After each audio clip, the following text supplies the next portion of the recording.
On the ongoing saga between James Harden and the Philadelphia 76ers, I'd like to welcome in our senior NBA insider, Adrian Wojnarowski. Woj, did Harden practice with the 76ers today? Malika, James Harden was not in attendance for the Sixers practice today in Fort Collins at Colorado State University. But I'm told there's an expectation that James Harden could arrive in Colorado as soon as today, and that he could join the team in training camp, again, possibly as soon as tomorrow. But James Harden's arrival at training camp, after he skipped media day in Camden yesterday, after he missed the opening day of camp today, that doesn't necessarily signal that James Harden will be fully participating in practice or will practice at all, or how soon he might. And that's going to be the next question for Harden and the Sixers. You know, so listen, they expect him to practice. They expect him to play. He's under contract this season. But I think James Harden arriving in Colorado to technically join his team, it may be different than just assuming Harden is going to become a full-fledged member of this organization again. Right, because last time I checked, Woj, there was an outstanding trade request that is still in effect. Where does that stand now? Well, obviously, James Harden has wanted that trade specifically to the Los Angeles Clippers since he opted in on his deal in late June, that $35 million that he'll be paid this season. The Clippers have been on again, off again, talking with the Sixers for months about a James Harden trade. I'm told they've talked again recently, but there's been no movement. The Sixers are asking for a lot to trade James Harden. They want to get back enough, either a player that could help them now or the assets more likely that they could use to go get that player.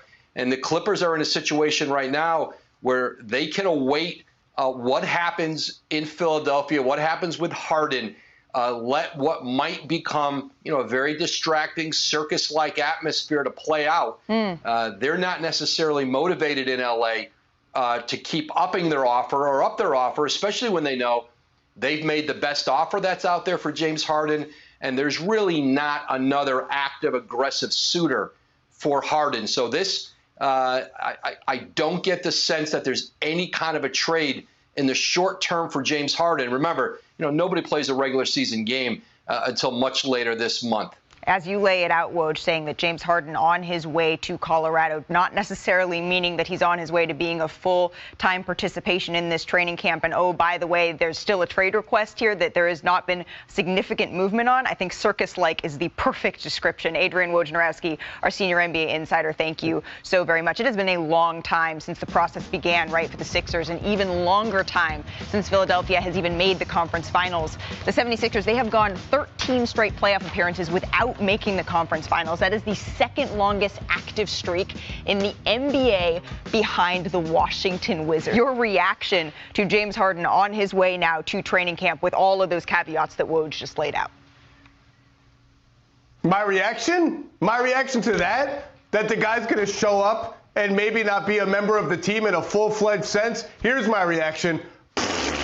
This is inevitable. He has to show up. The only reason he's showing up is because there's a clause in the CBA, a very obscure one, that says if he withholds services for 30 days in the last year of his contract, the Sixers can block him from entering free agency at the end of the season. He was always going to show up. He has to show up. And he was always going to potentially not be, as Woj put it, a full-fledged member of the roster. So showing up to me means nothing until he shows exactly what level of commitment he's going to have to the team. As for the Clippers, look, to me, this is about their 2 first-round draft picks that they can now trade. The 2 picks that have been unlocked finally after they've been in jail from the huge deal that brought them Paul George and Kawhi Leonard, 2028 and 2030. I think the Clippers think they probably need to make a move to truly compete for an NBA championship, which has been the goal the whole time, and something they just haven't quite done in this sort of mini era. Those picks, though, they are clutching onto them for dear life because those picks are salvation. Those picks are their path back to some normalcy after having to cobble around Paul George and Kawhi Leonard. And I think Woj is right. Why should they just trade them both, boom, unprotected, when they know we might be the only team that's even looking at this guy seriously? Let's set the Sixers over here or rather the Clippers over here for 1 second, because Zach, as you're going through all of this, the question that's in my mind is, what about the MVP? What about his opinion on this matter? How are you, if you were Joel Embiid, Chiney, looking at this circus as Woj laid out, play out again? If, in your mind, you are rational and you say the right things, but in your heart, you're doing exactly what Zach just did. Like, this is not fun.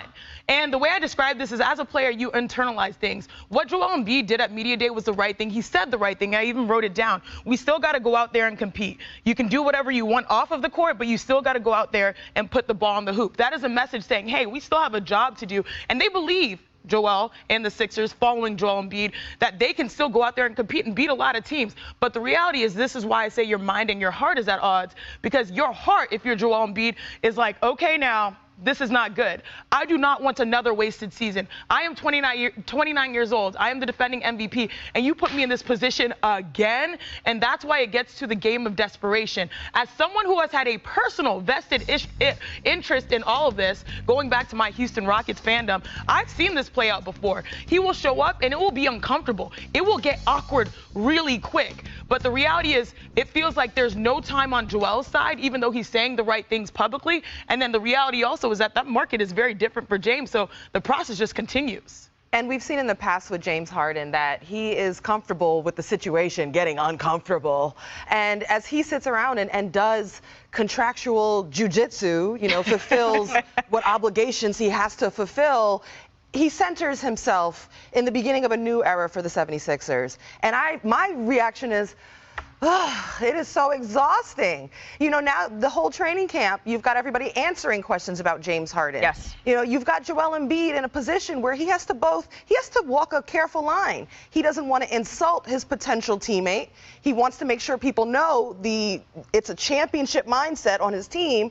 He also has the back of his organization. He's got to be all these things. How does he focus on being great himself? So where's the urgency in this situation for the 76ers? And I think it all lays with Joel Embiid. Well, to your point, Roz, those questions are still being asked. In fact, they were asked to Nick Nurse moments ago.